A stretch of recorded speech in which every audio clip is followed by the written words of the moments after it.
Bendiga, que en esta mañana, día del Señor, usted se encuentre bien y que pueda salir de este lugar más edificado, más transformado de cómo ha llegado.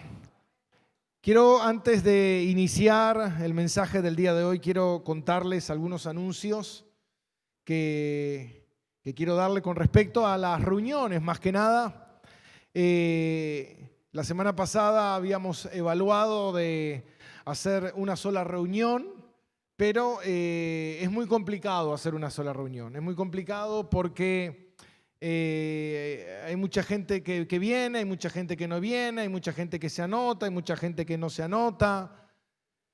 Entonces es difícil.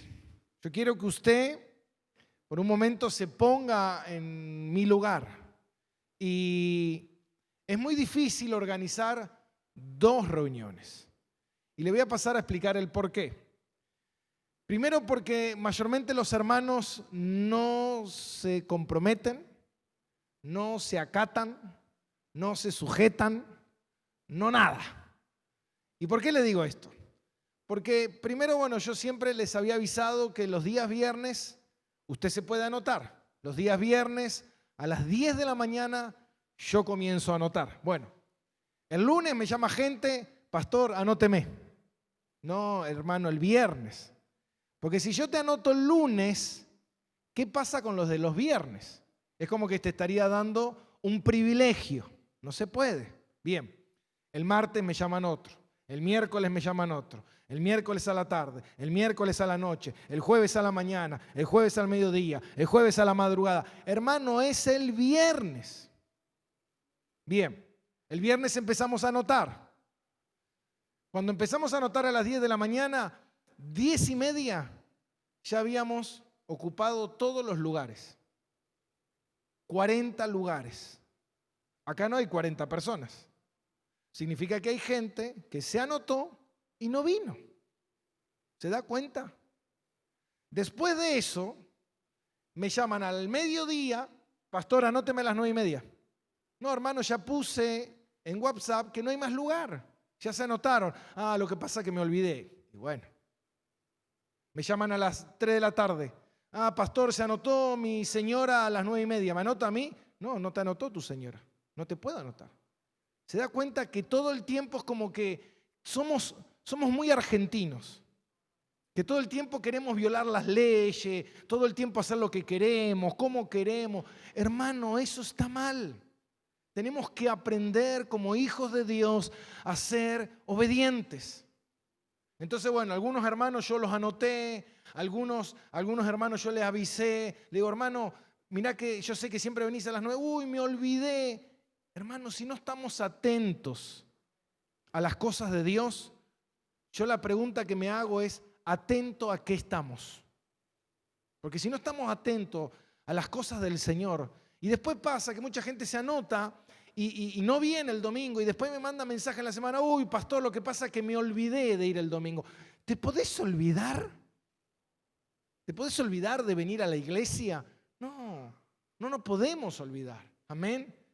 No nos podemos olvidar. Entonces es importante que por ahora sigamos de esa manera. No queremos violar el protocolo. Amén. Otras iglesias están de cierta manera violando el protocolo, metiendo más cantidad de gente de lo que debe y ya hay casos de coronavirus dentro de las iglesias. Yo no quiero que eso pase acá. Amén. No quiero que eso pase acá. Me llamó una hermana ayer, me dice, pastor, no sé si ir, tengo fiebre. No, quédate en tu casa. Hermanos, tenemos que ser cuidadosos, amén. No seamos irresponsables. Dios bendice la responsabilidad.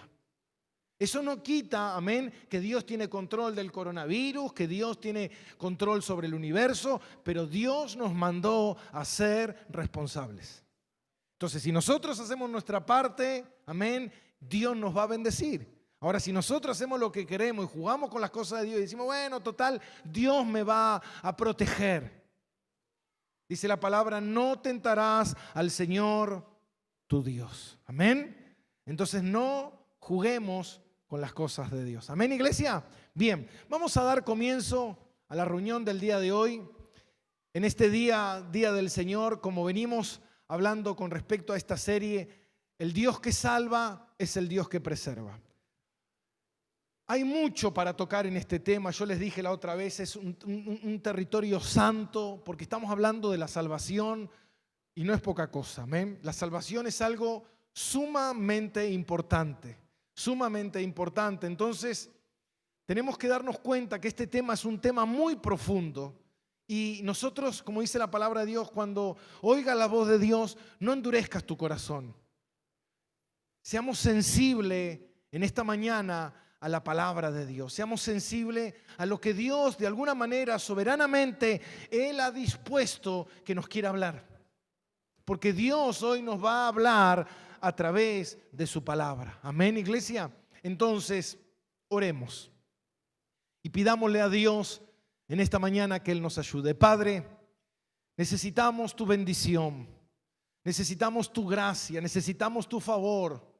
Te pedimos en esta mañana, Señor, que vamos a recorrer terreno santo, que nos ayudes a tener una mente y un corazón dispuesto para hacer tu voluntad y no la nuestra. Señor, ayuda primeramente al predicador a tener el corazón, la mente puesta en ti, a ser guiado por tu Espíritu Santo para que se haga tu voluntad, para que todo lo que salga y todo lo que diga, Señor, sea conforme a tu palabra. Señor, ministra a tu pueblo. Danos un corazón, Señor, unos oídos abiertos, una mente despierta para recibir todo el mensaje que tú has preparado en esta mañana para nosotros. Te lo pedimos en el nombre poderoso de Jesús. Amén y amén. Y en esta mañana yo titulé este mensaje La ira de Dios. La ira de Dios. O la copa de ira, como podríamos decirle. La copa de ira. Y es importante que cuando iniciamos este tema de la salvación, de caminar en este terreno santo, nosotros podamos entender este asunto. Este asunto de la salvación es un asunto realmente profundo y muchas veces la gente cae en el error de menospreciar, de presuponer cosas con respecto a la salvación. Nosotros no podemos decir cosas que la Biblia no dice. Nosotros no podemos presuponer cosas fuera de lo que dice la palabra de Dios. Por eso es muy importante que nosotros, para no caer en el error, nosotros tengamos un oído y una mente aguda a lo que Dios está hablando con respecto a la salvación. Porque Dios nos habla de la salvación a través de su palabra. Ahora, bien sabemos que el pecado hace algo. Y lo que hace el pecado es que nubla nuestro entendimiento, confunde nuestra mente, endurece nuestro corazón. Y muchas veces nos cuesta entender lo que Dios quiere hablarnos. Por eso nosotros tenemos que pedirle a Dios que Él nos ayude. Tenemos que pedirle a Dios que Él hoy abra los cielos sobre nuestra vida para que nosotros podamos creer con una fe salvadora.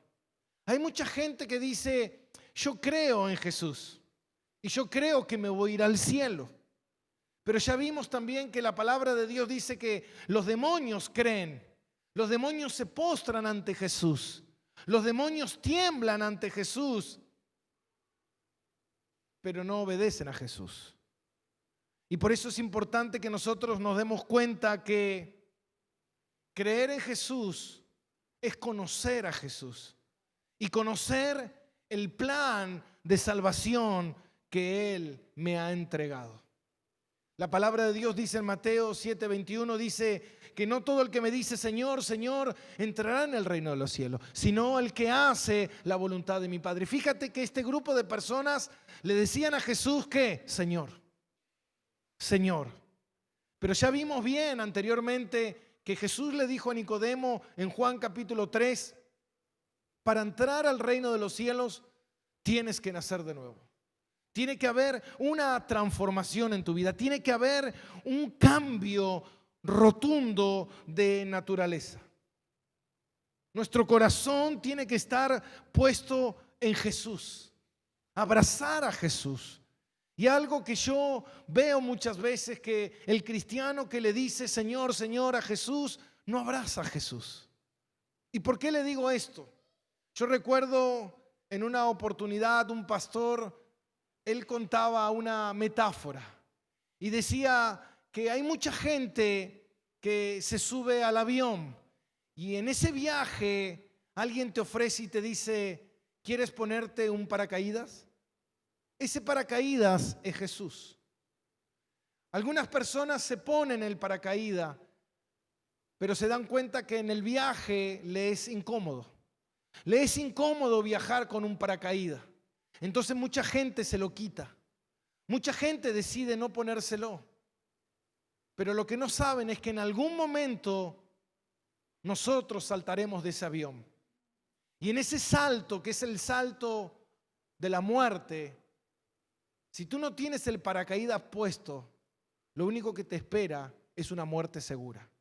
Pero lo más loco de todo esto es que hay gente que cree que va a saltar de ese avión y por alguna razón se va a salvar. Sin paracaídas se va a salvar. Pero eso es un error. Es un error creer que por alguna razón cósmica o maravillosa me salvaré. No, mi hermano. Lo único que te salva es que tengas a Jesús en tu vida. Es lo único. Y Dios dejó, por medio de las Escrituras, nos dejó bien en claro cuál es el plan de salvación de Dios. Para despertar en nosotros nuestra fe, para que nosotros podamos entender que necesitamos abrazar a Jesús, que es el único camino, es la única puerta. No hay otra, mi hermano. Y mucha gente hoy en día está jugando con la salvación. Yo miraba hoy, mientras venía acá a la iglesia, veía a la gente en la calle, gente saliendo a caminar, gente yendo con su bolsito a tomar mate, gente en bicicleta, gente haciendo los mandados, gente sacando a su perro. Son personas que viajan en el avión de la vida, pero sin el paracaídas.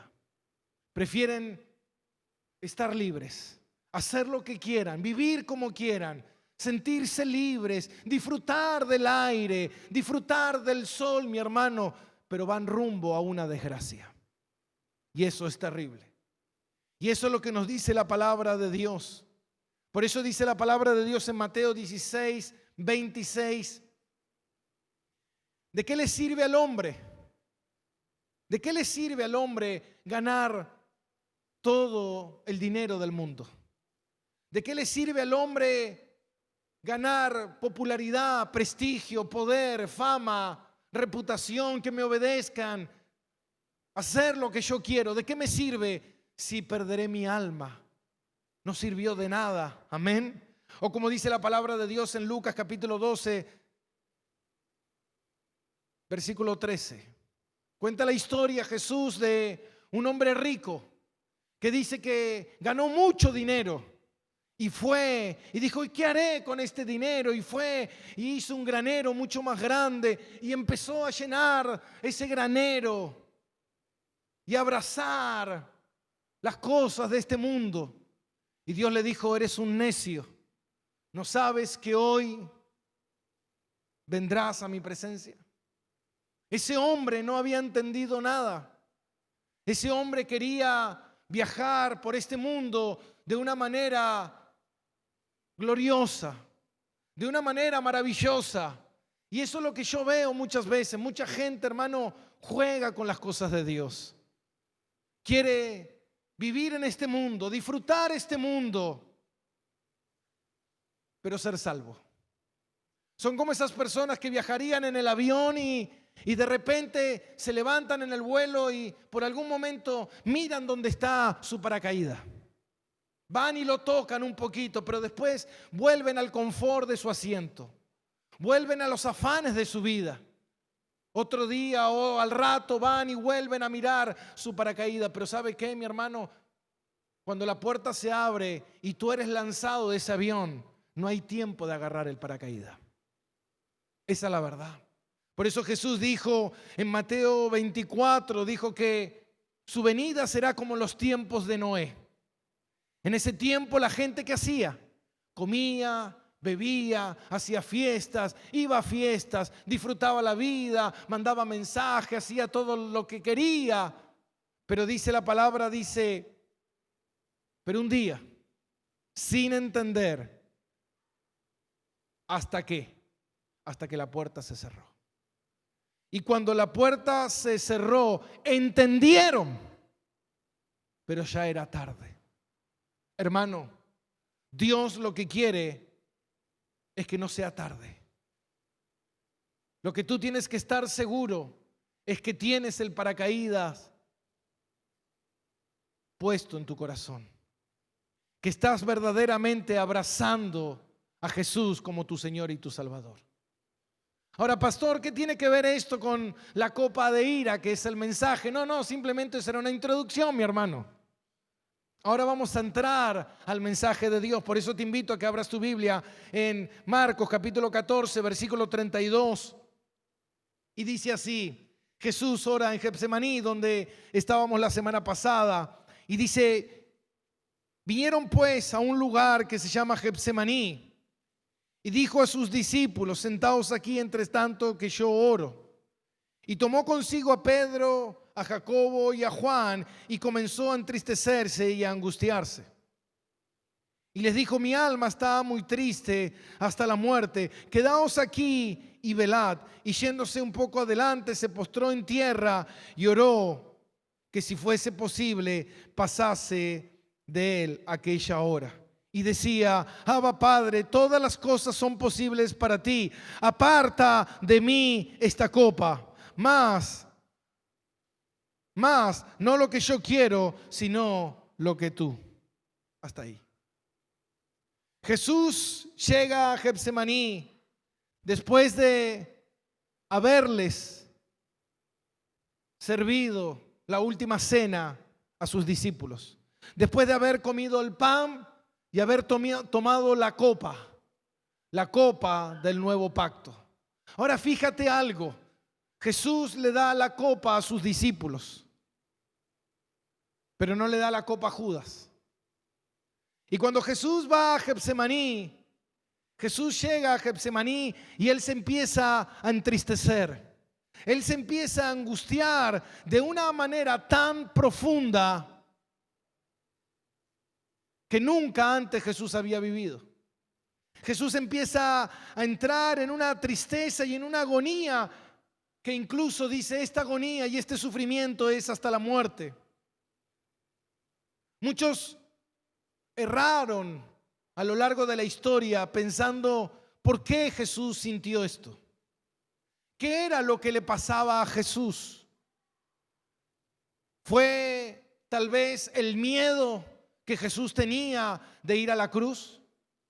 ¿Fue tal vez el miedo que Jesús sentiría de pensar que iría a sufrir en manos de los romanos y lo lastimarían y se burlarían de él y lo golpearían?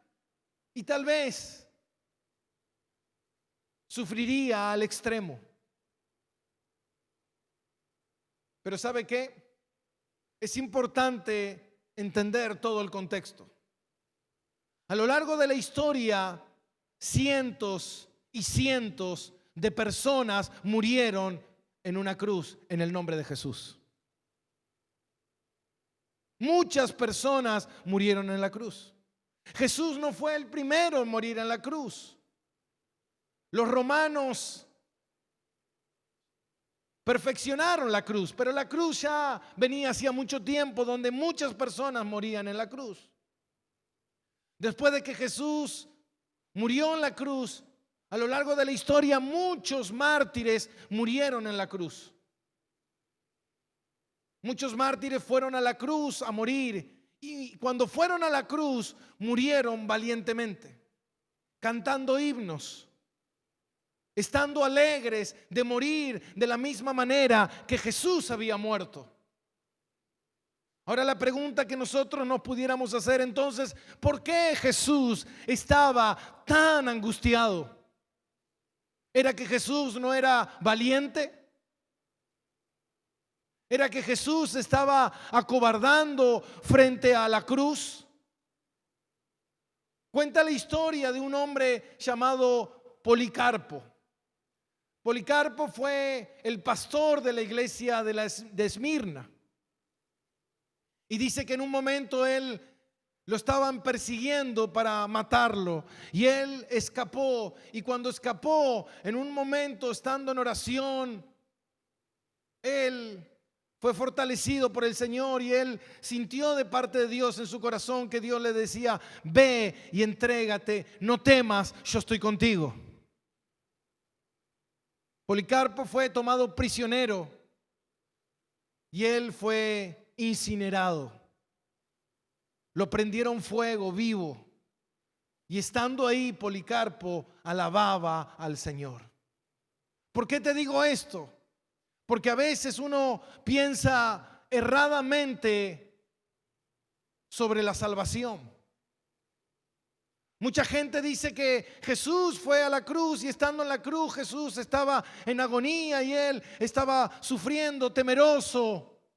Y el padre, al ver lo que le estaban haciendo al hijo, de repente el padre dio vuelta a su rostro y no quería mirar lo que le estaban haciendo a su hijo. Pero eso es un error.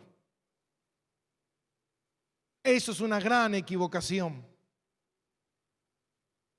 ¿Podría uno pensar que el capitán de nuestra salvación estaría en el monte de los olivos con miedo?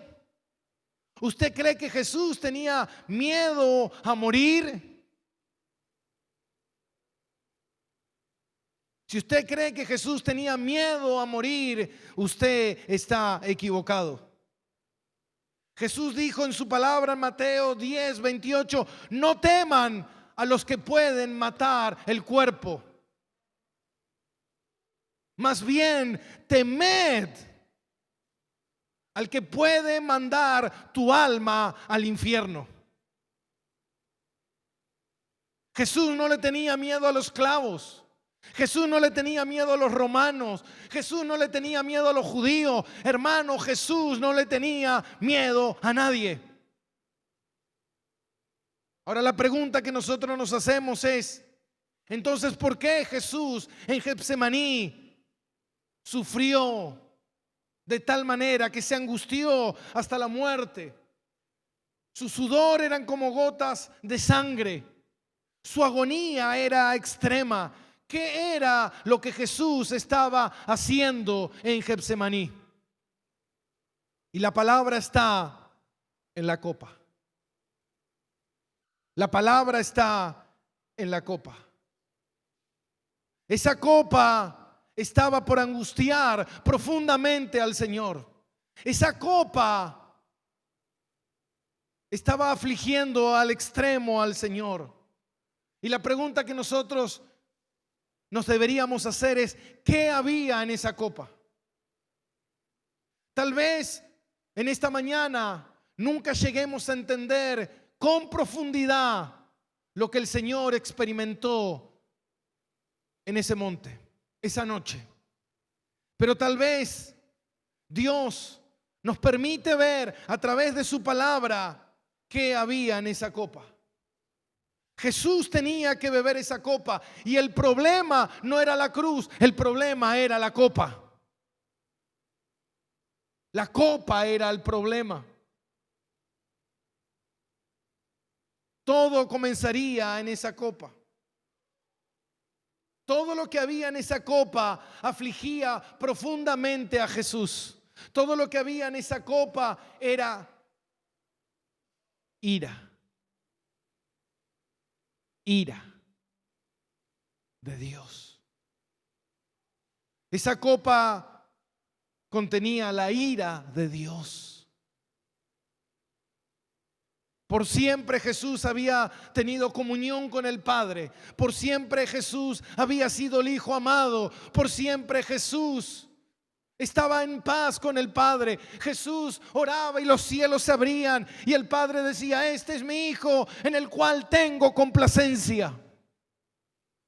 Pero Jesús empezó a orar en el monte Getsemaní 1, 2 y 3 veces diciéndole: Padre, quita esta copa de mí. Padre, pasa de mí esta copa.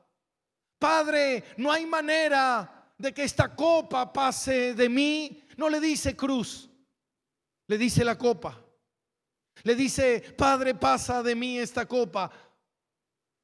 ¿Qué era esta copa? Esta copa es conocida como la copa de la ira de Dios. La ira de Dios que está preparada para aplastar profundamente al pecador, para castigar con la severidad más fuerte que pueda existir todo tipo de pecado. La ira de Dios, la palabra de Dios dice que maldito es todo el que practica el pecado. Maldito el que hace tropezar a su hermano. Maldito el que le roba a su hermano. Maldito el que viola a alguien. Maldito el que mata a alguien. Maldito el que hace daño. Maldito el que miente. Maldito el que adultera. Maldito el que fornica una y otra vez. Y Dios dice que Él aborrece el pecado. Dios es un Dios santo. Dios es un Dios justo. Dios es un Dios perfecto.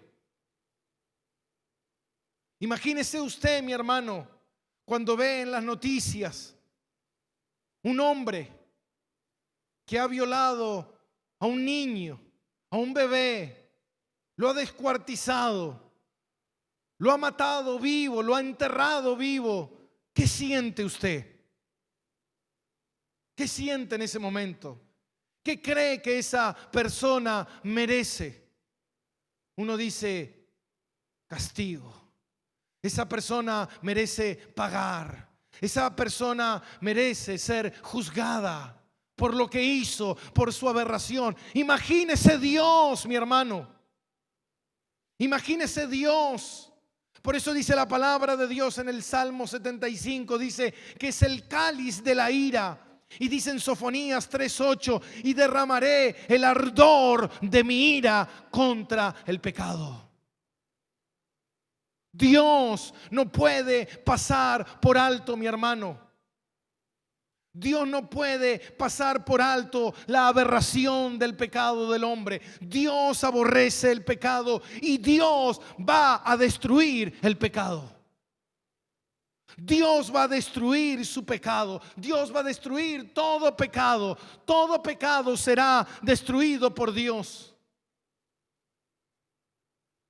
Dice la palabra de Dios en Isaías 53:6: Jehová cargó en él el pecado de todos nosotros. Si usted lee Apocalipsis, va a ver que cuando viene el juicio, son las copas de la ira para el mundo. Y las copas de ira serán derramadas y no habrá quien quede en pie. No habrá quien pueda confrontar al Señor. Todos serán destruidos.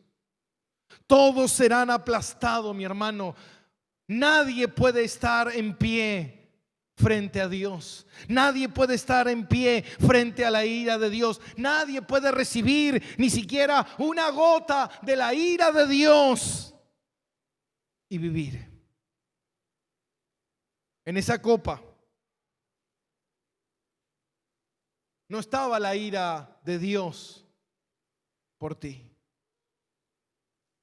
No estaba la ira de Dios por ese pecado que una vez cometiste, por ese aborto que una vez hiciste matando a ese niño inocente.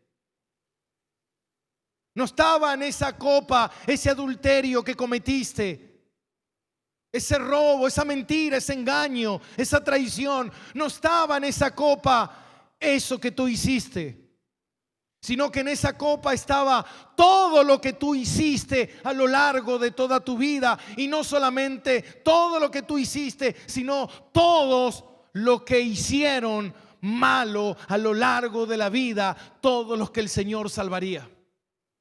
¿Se da cuenta? En esa copa estaba contenida la ira de Dios por cada pecado cometido. Tus miles de pecados, pasados, presentes y futuros, y los miles y millones de cristianos que serían salvos a lo largo de la historia, estaban en esa copa. Y Jesús no podía darle una probadita. Jesús no podía decir. Por eso cuando nosotros tomamos la cena del Señor, le servimos a usted una copa. Y usted prueba la copa o se toma toda la copa. Se toma toda la copa. Porque eso es lo que significa. Significa que yo debo beber toda la copa. Jesús tenía que beber toda la copa. Toda la ira de Dios, todo el furor de Dios, todo el enojo de Dios en contra de cada pecado, mi hermano. En esa copa estaba el pecado que tú cometiste ayer. En esa copa está el pecado que cometiste hoy. Y si a ti no te pesa, en esa copa está el pecado que cometerás mañana. Y si Jesús no la bebía, toda la ira de Dios por todos tus pecados, desde el día en que naciste hasta el día en que te mueras, nunca podrías ser salvo. Porque si una gota de esa ira o un pecado en tu vida hubiese quedado sin que Jesús se lo bebiera, tú lo tendrías que beber. ¿Te das cuenta? Tú tendrías que beberlo. Por eso Jesús en esa copa tenía todos tus pecados. Por eso Jesús oraba profundamente y le decía al Padre: Padre, si fuese posible, tú eres Dios. Si hay alguna manera, Padre, de que pases esta copa, si esta no es tu voluntad, Dios, si esta no es tu voluntad, arranca de mi mano esta copa, porque estoy a punto de beberla. Jesús estaba a punto de beber esa copa y Jesús sabía que beber esa copa significaría que él iba a renunciar.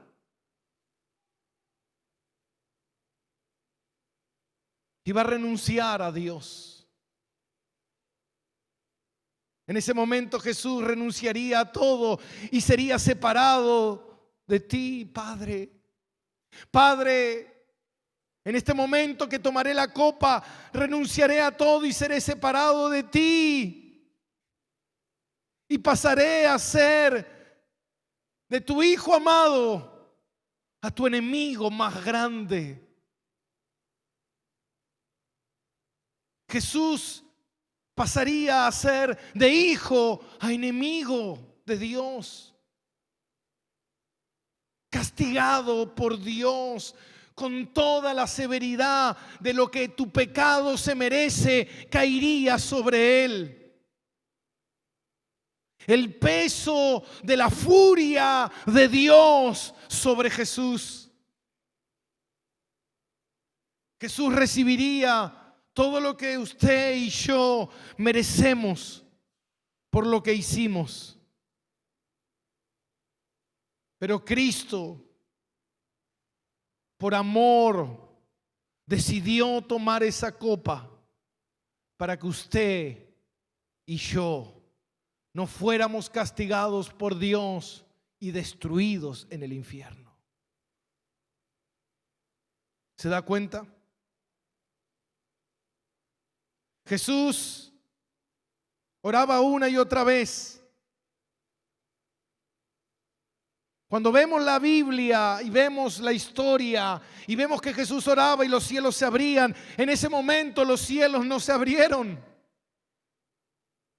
El Padre no lo libertó.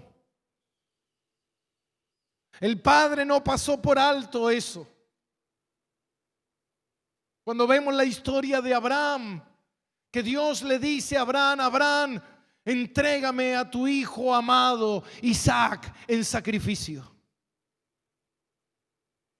Y uno lee esa historia y muchos la conocen y ven que Abraham fue hasta el monte y cargó la leña sobre la espalda de su hijo y subieron afuera y edificaron el altar. Y cuando edificaron el altar, puso al niño sobre el altar y Abraham sacó su cuchillo. Y cuando iba a sacrificar a su hijo, Dios le dice: no, Abraham, detén tu mano. Y cuando uno lee esa historia, dice: qué historia tan linda, qué historia con un final feliz.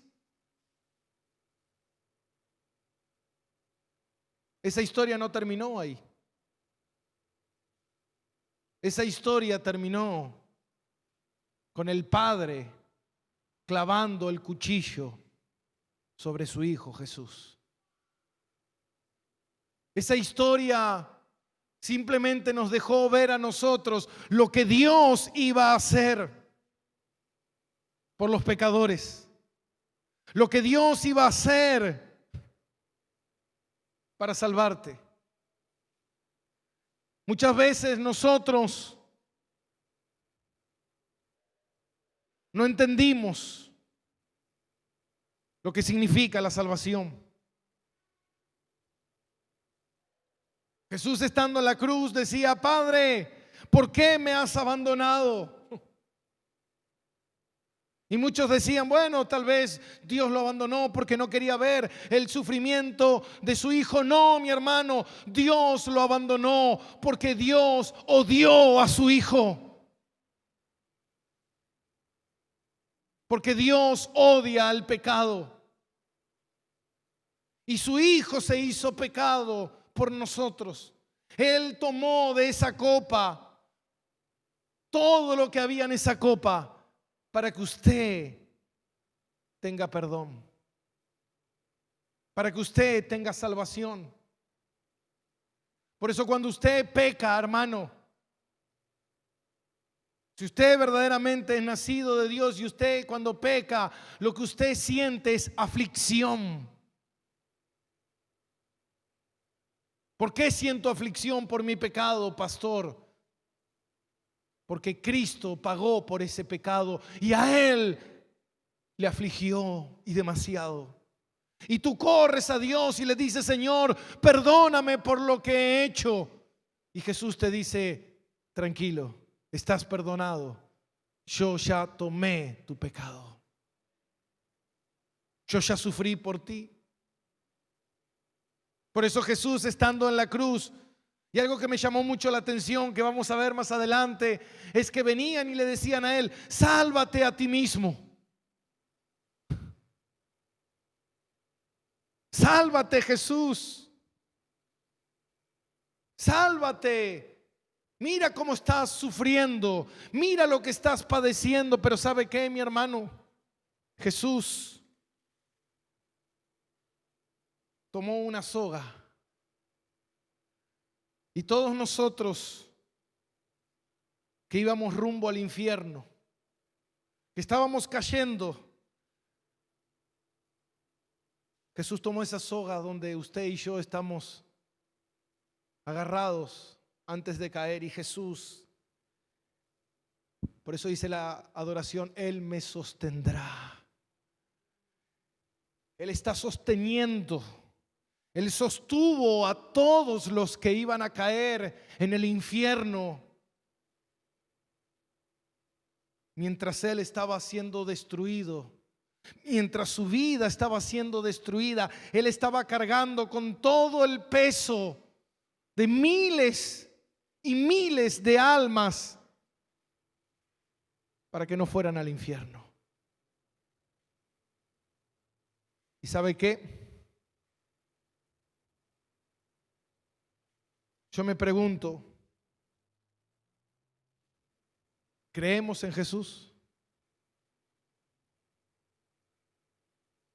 Muchos dicen que creen en Jesús, Pero realmente creemos conocer a Jesús. Muchos dicen, yo creo en Jesús, pero no le abrazo con toda mi fuerza a ese paracaídas de salvación. Lo tengo ahí, lo uso cuando quiero veo si está ahí, cuando quiero voy y lo toco. Pero ¿sabes qué? Prefiero vivir una vida libre de equipaje. Prefiero vivir una vida libre del paracaídas que me incomoda. Un paracaídas que no me deja viajar cómodo, hacer lo que quiero, vivir como quiero. Ahora lo que yo te pudiera decir en esta mañana es, no te dejes engañar. Porque si tú no abrazas ese paracaídas,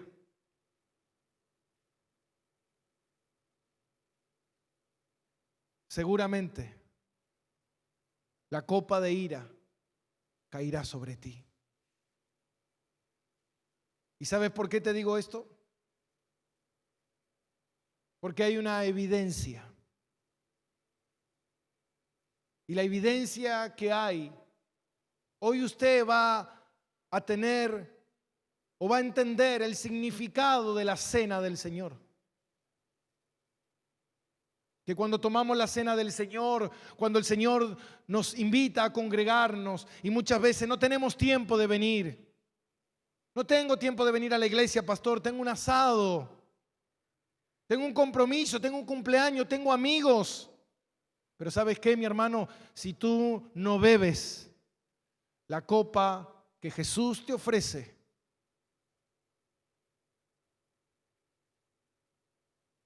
beberás la copa de Dios. Jesús dijo, bebed mi copa. Esta es mi sangre que por ustedes es derramada. El nuevo pacto, la nueva alianza. Hermanos, si tú no bebes la copa de salvación, la copa de Jesús, por eso dice el Señor, haced esto todas las veces que la bebáis en memoria de mí hasta que yo venga. ¿Por qué? Porque cada vez que tú vienes a la iglesia, cada vez que tú participas de la cena del Señor, cada vez que tú te congregas, tú estás asegurándote de que tu paracaídas está puesto, de que tú estás bebiendo la copa de Jesús, de que cada vez que celebramos la cena del Señor, Señor, quiero beber de tu copa, porque no quiero beber de la copa que Dios derramará sobre el mundo.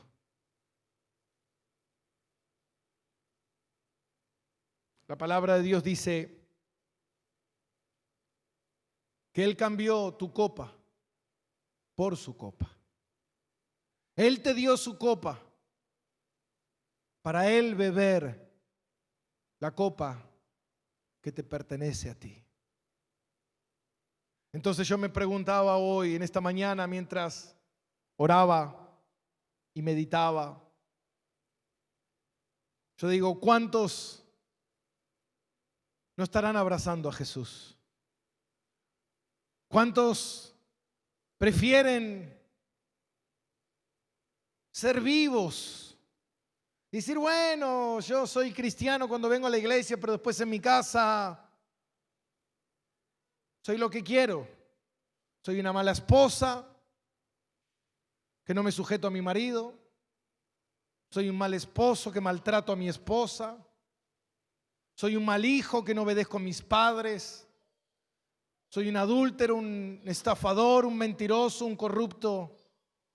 Pero después voy a la iglesia y digo, Señor, gracias por el paracaídas. Mi hermano, tú no tienes el paracaídas puesto. Esa es la verdad. Porque si tú le tienes temor a la ira de Dios, correrías hacia los brazos de Jesús y no te soltarías. Y no me importa tener que viajar este viaje de vida incómodo. No me importa tener que viajar en este viaje con limitaciones. El otro día Recordaba ese gran libro que escribió Jean Valjean allá por el siglo XVII, El progreso del peregrino. Y mientras estaba leyendo, veía como un hombre con una carga tremenda, al entender que la única manera que había para entrar era dejando esa mochila y tomando a Jesús. Hermano, hay mucha gente que tiene la mochila del afán de la vida, tiene la mochila de los placeres, tiene la mochila de disfrutar, tiene la mochila de ser alguien, tiene la mochila de quiero lograr.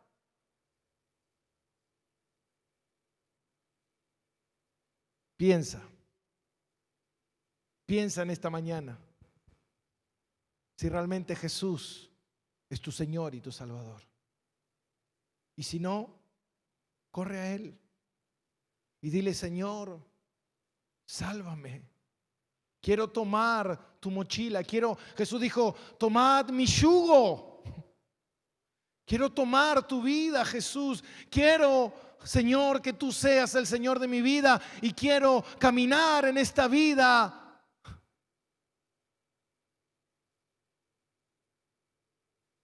Hay mucha gente que dice: ¿sabes qué? Pastor, ser cristiano es incómodo, te limita, no te deja salir de fiestas, no te deja drogarte, no te deja andar con quien vos quieras, no te deja hacer lo que vos quieras. Claro que sí, claro que es así. Porque dice: no todo el que me dice, sino el que hace la voluntad de mi Padre. ¿Hay limitaciones? Muchas.